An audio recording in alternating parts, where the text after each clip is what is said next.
en värld där våra kunder vill att vi ska bli ständigt mer personliga. Men GDPR, det sätter ju lite käppar i hjulet för oss. Och företag som Cambridge Analytica skapar ju lite osäkerhet. Vågar vi dela med oss? Och det vi vill göra nu när vi som företag, vi vill vara moderna. Vi ska ut här och leverera nya, moderna lösningar. Och det är en prenumeration, det kanske är en anything as a subscription. Och då är det enda som skiljer oss experience. Och som ni ser här, den är ju olika för alla oss. Det här är två tvillingar, men de upplever samma situation helt olika. Och när vi pratar om de här bitarna så känslor, det skapar ju någonting. Och det är det som är unikt för mig. Och det är de här starka känslorna som gör att vi kanske kommer ihåg någonting, både positivt och negativt. Och det är det som fastnar. Men när vi nu blir digitala, vi går ut och säljer någonting som en tjänst som vi prenumererar på. Då är nästan det enda som skiljer oss åt, det är så lätt att flytta till någonting annat. Då är det kundupplevelsen som skiljer oss åt. Och det är inte bara i användandet, det är ute i hela den här kundresan. Och det här med teknik, det har ju förändrat väldigt mycket för oss, på gott och ont. Men jag vet inte om den här bilden är sann, men det skulle mycket kunna vara så att i Asien så har tekniken gjort att vi förändrar oss även in i fysiska världen. Så att vi kanske måste ha olika vägar för oss som går med mobiltelefoner eller de som går helt traditionellt. Jag vet inte.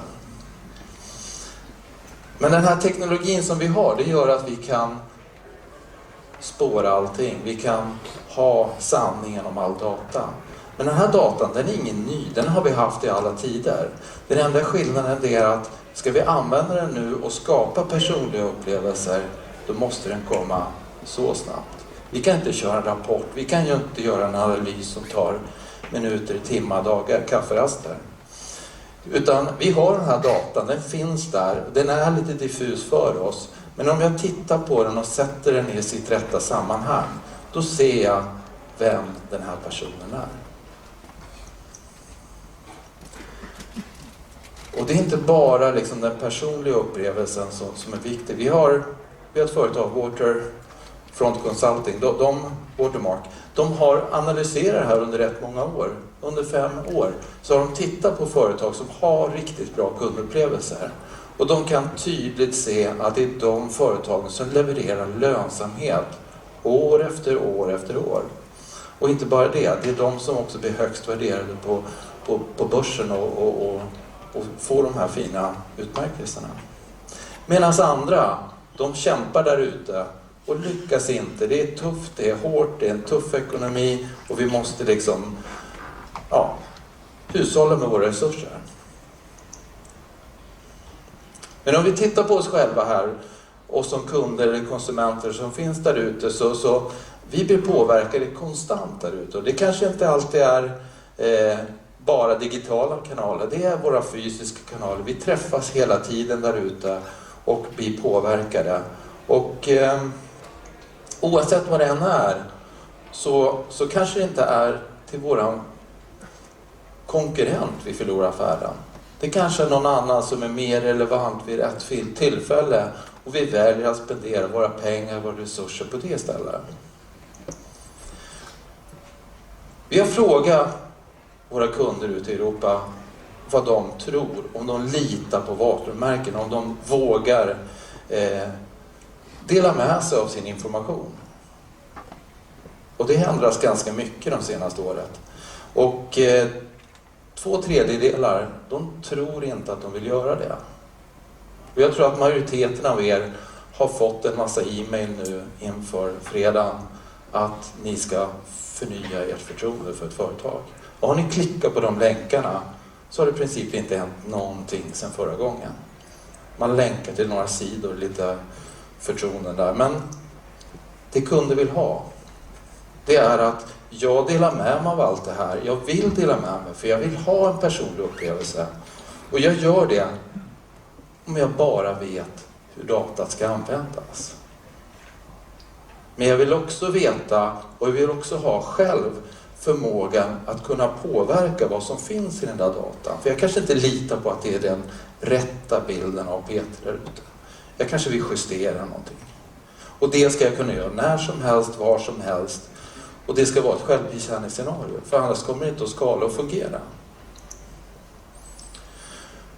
Och varför är den här kedjan bruten idag? Jo, det är, förut kanske vi designade det här för kanske 1 eller 2 kanaler. Idag är det många kanaler. Det är inte bara digitala kanaler. För det här gäller också de fysiska butikerna och mötena också. Och det är samma regler där. Och det gör att här måste vi då se det på ett helt nytt sätt. Och tidigare så blev jag identifierad som ett segment, en målgrupp. Och idag så måste jag vara unik och individ. Och det här gör att vi tidigare har köpt data och vi har använt det här datat från tredjepartsleverantörer för att skapa den här ultimata personliga upplevelsen för min målgrupp. Men vi skulle ju aldrig drömma om att använda den datan om jag kom in i en butik och jag presenterar för Bengt vad jag vet om honom. Det kunde bli konstigt. Och ingen skulle våga göra det av oss. Men på internet så gör vi det. Så att nu är det här med säkerhet och privacy viktigt. Och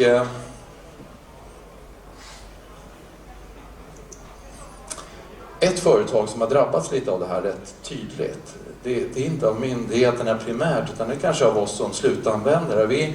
Vi har sett hur Facebook har gått från någonting riktigt bra till någonting som vi tvivlar på. Och det här har resulterat i att vem kunde tro att Mark Zuckerberg skulle sitta inför ett regn senatorer och sitta i kongressen och försvara sin affärsmodell. Det går väldigt fort. Och det är rubriker i tidningar och man har ingen kontroll på det här. Och tittar vi på 1 år sedan för vad var förtroendet för Facebook så var det 79% vi litade på dem. 1 år senare idag så är vi nere i 27%. Det här påverkar dem. Men det påverkar dem också rätt dramatiskt. Om ni kommer ihåg det här med Waterfronts undersökning. Deras värde droppade på 10 dagar 100 miljarder på börsen. Det är inte många av oss som ska överleva det. Men det är också väldigt dramatiskt för de är i en digital produkt. En produkt som bara står för upplevelser. Och då är förtroendet viktigaste. Och det vi tror vi som företag behöver göra här när vi går in här och börjar leverera digitala upplevelser. Då måste vi ta den här resan och göra den precis som många andra talare har sagt idag. Göra den på ett personlig nivå, precis som vi gör i vanliga livet. Börja lite anonymt och börja klä på den här datorn och göra det i en takt som vi själva tycker passar mig.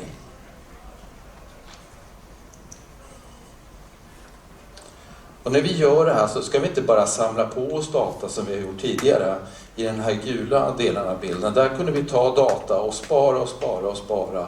Medan idag så måste vi sätta det i ett kontext för vi ska hantera det där. Vi ska vara trovärdiga, vi ska kunna spara det här och känna att den här datan kan vi underhålla och vi kan underhålla och ha den riktig och uppdaterad. Och då ställer det helt nya krav på det här. Och det här är ett exempel på några av våra kunder som har börjat den här resan med ganska anonyma presentationer där man kan gå in och vara anonym så länge man vill. Och ju längre man kommer i sin kundresa så kan man klä på det här datat och ge sig mer till känna på det sättet så det känns bekvämt för mig.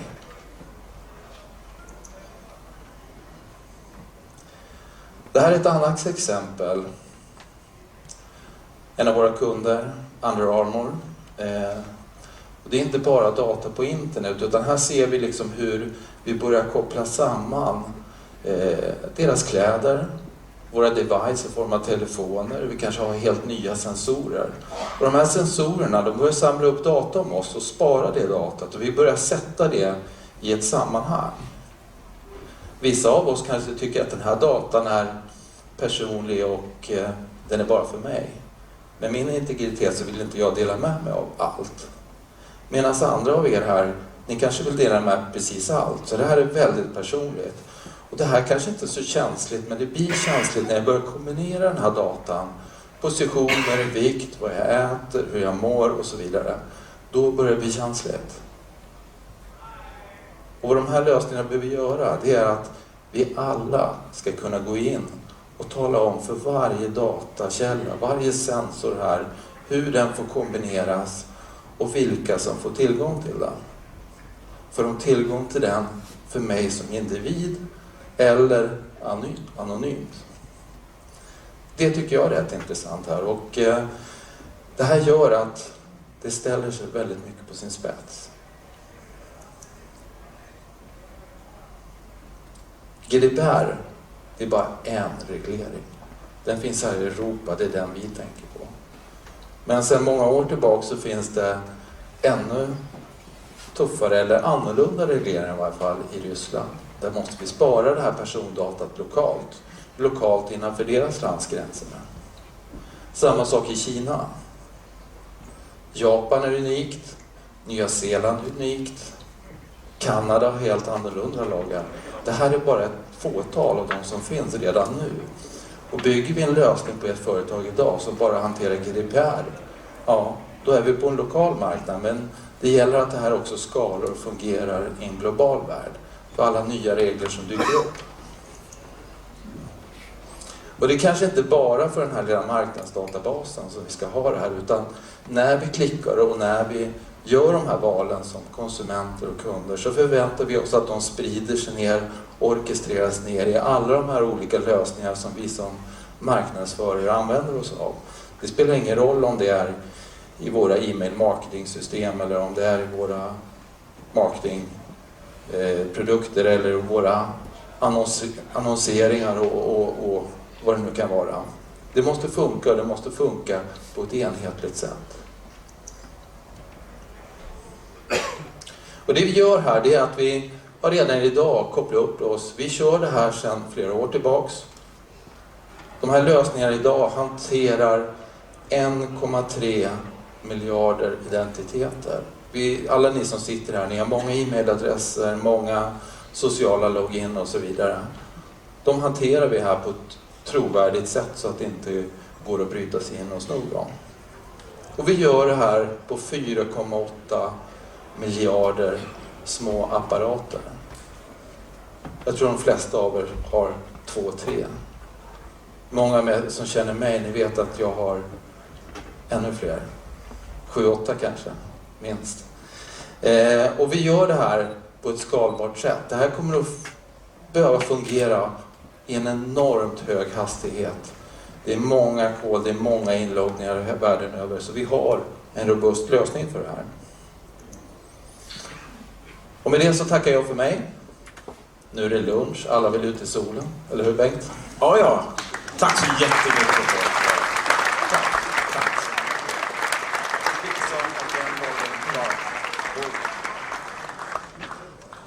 Vi tänkte luncha nu och vi har lyssnat på alla personer.